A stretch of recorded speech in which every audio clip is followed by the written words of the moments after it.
Assalamu alaikum dear students. I am Asad Ali Shah and you are watching my YouTube channel and Facebook page Certified Teacher. Students, نن ما 2023 ETA scholarship test نه تاسو لپاره د میث یو کوېسچن راوړی دی چې دا کوېسچن ډېر انټرېسټینګ دی او د ډېرو ماشومانو لپاره یو نوې غونډه هم دی.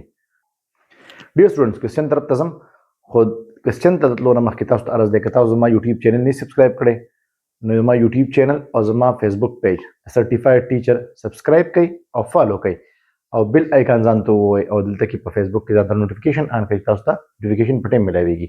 نو زموږ کوېسچن دا کوېسچن ډېر انټرېسټینګ دی چې a pie graph shown a sector of pie graph دی. اصل کې دا کوېسچن ما چې کوم ځای نه کاپي کړي دي نو هغه لکه ډېر امبیګوس غونته و ما خپل کوشش کړی.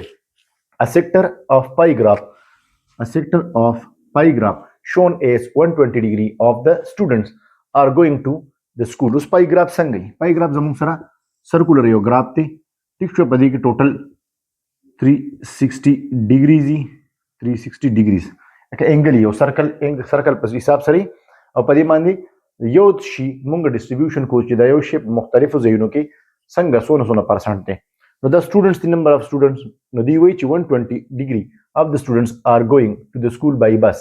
Find the number of students going to school by bus if total number of the students of the school are 720. په یو سکول کې 720 ټوټل ماشومانی سونه 720 ماشومانی او په دې کې 120 ډیګري په پای ګراف باندې تاسو ته شو شوی دی چې 120 ډیګري دا څه دی لکه 90 ډیګري زموږ سره د دې نه سٹارټ واخلئ 90 ډیګري داسې راځي تاسو حساب وکړئ تقریبا دونه راځي دا سیکټر دی.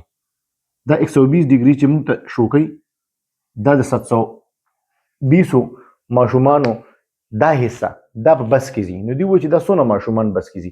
دې لپاره زموږ سره فارموله څه ده تاسو نمبر معلوموئ نو هغه به ډیګري دا انګل راشي ډیوایډ بای 360 ملټیپلایډ بای ډیګري او ملټیپلایډ بای ټوټل اماونټ ته که هر شی دی دلته کې نمبر اف سټوډنټس دي ټیک شوله. نو موږ سټوډنټس څه ولیکو چې سټوډنټس بای بس چې کوم په بس کې سکول ته ځي نو زموږ سره څونه ډیګري دی 120 دی 120 ډیګري ډیوایډ بای 360 ډیګري او ټوټل نمبر اف سټوډنټس زموږ سره دي 720 ټیک شوله. 120 چې په 36 دا که دا به تاسو 36 حساب سره وایئ 36 چې 12 تقسیم کړي نو 3 راځي بیا 720 تاسو په 3 تقسیم کړئ دا راځي 24 لکه 240 راځي 72 ما سوري په 3 تقسیم کو نو 24 راځي نو دا سره 240 راغی. نو سټوډنټس بای بس سکول ته بس کې څونه سټوډنټان ځي دا 240 ماشومان چې کوم دي دا سکول ته په بس کې ځي. دا زموږ سره ټریډیشنل طریقه ده. دې لپاره یو ساده طریقه هم ده. ساده طریقه داسې ده تاسو سوچ وکئ زموږ سره ټوټل سټوډنټس څونه دي 720 او زموږ سره ټوټل ډیګریز په دې هغه کې پای چارټ کې څونه هغه 360 په 360 ډیګري تقسیم کړئ ټیک شوله.